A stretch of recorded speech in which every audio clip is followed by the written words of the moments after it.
चलिए अब आपको दिल्ली से सीधी तस्वीरें दिखाते हैं, जहां नारी शक्ति वंदन सम्मेलन का आयोजन हो रहा है। माफ कीजिएगा, प्रधानमंत्री नरेंद्र मोदी कार्यक्रम में मौजूद है। महिला आरक्षण मुद्दे पर देश भर में महिलाओं से संवाद किया जा रहा है और इसी क्रम में दिल्ली में भी संवाद किया जा रहा है। प्रधानमंत्री नरेंद्र मोदी यहां पर मौजूद है। महिला आरक्षण मुद्दे पर देश भर की महिलाओं से संवाद किया जा रहा है। तो दिल्ली विज्ञान भवन में नारी शक्ति वंदन कार्यक्रम का आयोजन, प्रधानमंत्री नरेंद्र मोदी मौजूद है। आपको बता दें कि दिल्ली की मुख्यमंत्री रेखा गुप्ता भी आबादी का सशक्त प्रतिनिधित्व कर रही हैं। आप सभी का अत्यंत सम्मान के साथ हम हार्दिक अभिनंदन एवं स्वागत करते हैं।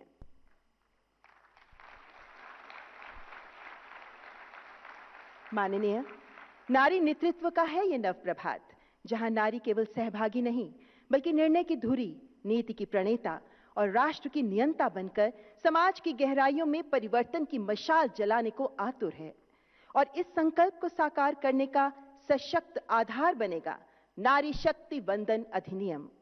अब मैं राष्ट्रीय महिला आयोग की अध्यक्ष श्रीमती विजया के रहाटकर जी को इंट्रोडक्टरी रिमार्क्स के लिए आमंत्रित करती हूं।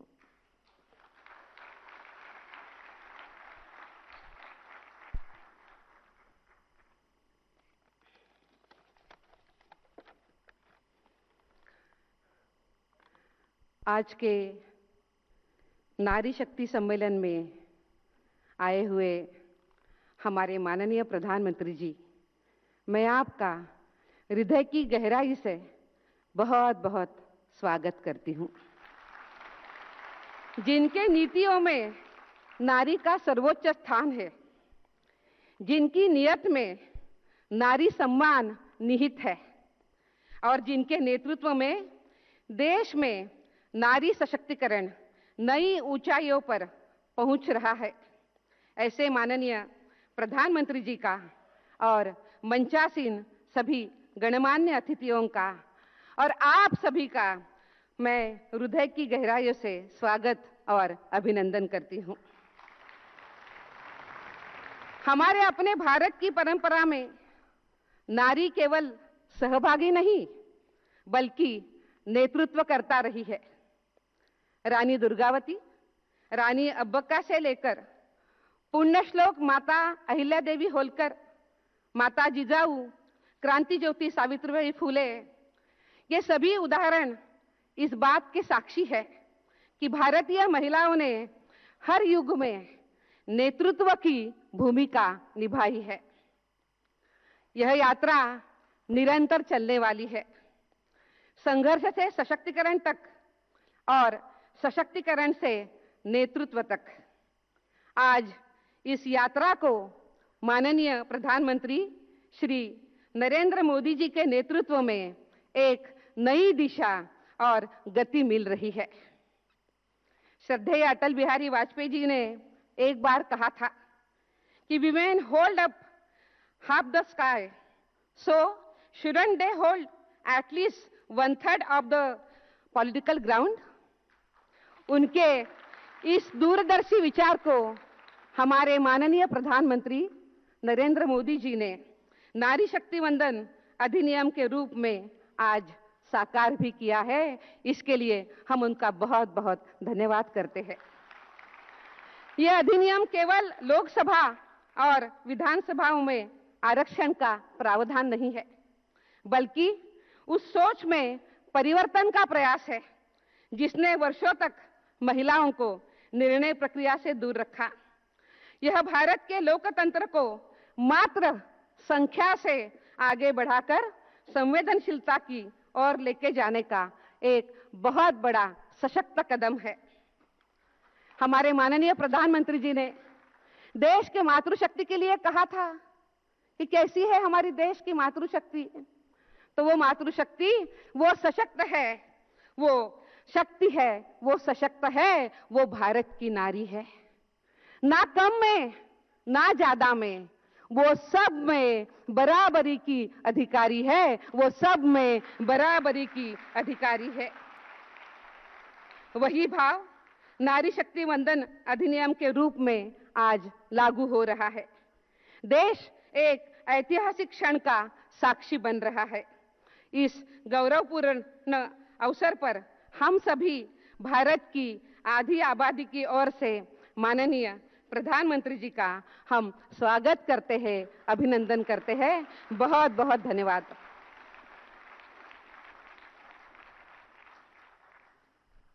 आपका हार्दिक आभार श्रीमती विजया के राहटकर जी, इस आयोजन के महत्व को उजागर करने के लिए। माननीय, वो जो खामोशी थी ना, अब शक पहनकर दौड़ने को तैयार है। कभी चूल्हे की आंच में जो व्यस्त थी, वो अब निर्णयों के प्रकाश को संपूर्ण भारत में देदीप्यमान करने को तैयार है। अब वो सिर्फ सुनती ही नहीं, सवाल भी करती है। उसकी आभा में सिर्फ चूड़ियां ही नहीं, अब नीतियां भी खनकती हैं। नारी शक्ति वंदन बनेगा हर नारी का स्वाभिमान। इस अधिकार की महत्ता और गरिमा को लेकर नारी चेतना के आत्मविश्वासी स्वर क्या कहते हैं, आइए सुनते हैं।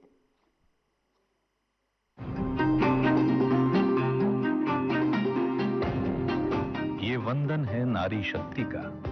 ये वंदन है शिक्षा और विज्ञान के अंबर में उसकी ऊंची उड़ान को। ये वंदन है उसके अदम्य साहस और बढ़ते आत्मविश्वास को। ये वंदन है उसके स्वाभिमान और सम्मान को। ये नारी शक्ति वंदन अधिनियम है। नारी शक्ति वंदन अधिनियम मेरी बहनों के अधिकारों की गारंटी है। नारी शक्ति वंदन अधिनियम मेरी बहनों के सपनों के पूरा होने की गारंटी है। नारी शक्ति वंदन अधिनियम देश की नारी शक्ति के सामर्थ्य का सम्मान है। और ये नारी शक्ति वंदन अधिनियम भारत के विकास की, विकसित भारत की भी गारंटी है। ये सिर्फ एक कानून नहीं है, ये देश की बेटियों को लोकसभा और राज्य विधानसभाओं में 33% आरक्षण का भरोसा है। उनकी आवाज को मंच देने का संकल्प है। ये अधिनियम हमारा विकसित भारत, संयुक्त भारत होगा, जहां समाज की महिलाओं को, देश की महिलाओं को एक बराबर की आवाज और हक दिया जाएगा। ये उस विकसित बनते भारत का उदय है जहां प्रधानमंत्री नरेंद्र मोदी के विजन से नारी शक्ति देश की तरक्की की भागीदार बनेगी। राष्ट्र की नीतियां अब भारत की नारी भी तय करेगी। वुमेन जब एम्पावर होगी, इसको फाइनेंशियल डिसीजन मेकिंग के अंदर, ये अपने डिसीजन मेकिंग स्टाइल से जब इसको इम्प्लीमेंट करेंगी तो उसका इम्पैक्ट इकोनॉमिक ग्रोथ के ऊपर मल्टीप्लायर इफेक्ट से होगा। पंचायत से पार्लियामेंट तक देश की हर बेटी की आवाज उसका अधिकार बनेगी। It gives an opportunity for women to participate in making an important decision making and policy making, and that will strengthen India and takes us towards better India and विकसित भारत। हमारे देश में औरतों को लीडरशिप रोल मिलेगा तो देश का डेवलपमेंट जो है वो दुगनी चौगुनी स्पीड से आगे बढ़ जाएगा। अब भारत की बेटियां सिर्फ बदलाव का हिस्सा नहीं होगी, बल्कि उसकी सूत्रधार बनेंगी। इससे बहुत फर्क पड़ेगा हमारे पॉलिसीज मेकिंग में, सरकार चलाने में। सरकार को बहुत इससे मदद मिलेगी और वर्किंग हैंड ऐड होंगे। हमारा देश बहुत तेजी से आगे बढ़ेगा। ये अधिनियम आह्वान है उस युग का जहां अब नारी की क्षमता किसी अवसर की प्रतीक्षा नहीं करेगी, बल्कि स्वयं अवसरों का निर्माण करेगी। नारी वंदन कानून सिर्फ एक कानून नहीं, बल्कि महिलाओं को देश की संसद में बराबरी का अधिकार देने की मजबूत पहल है। मुझे लगता है कि यह कदम आने वाले समय में भारत की दिशा और सोच दोनों को बदलने वाला साबित होगा। यह केवल प्रतिनिधित्व नहीं, बल्कि नारी शक्ति का सशक्त उदय है। यह केवल परिवर्तन नहीं, बल्कि एक भारत की नई सोच है। यह एक मजबूत, समान, विकसित भारत की आधारशिला है।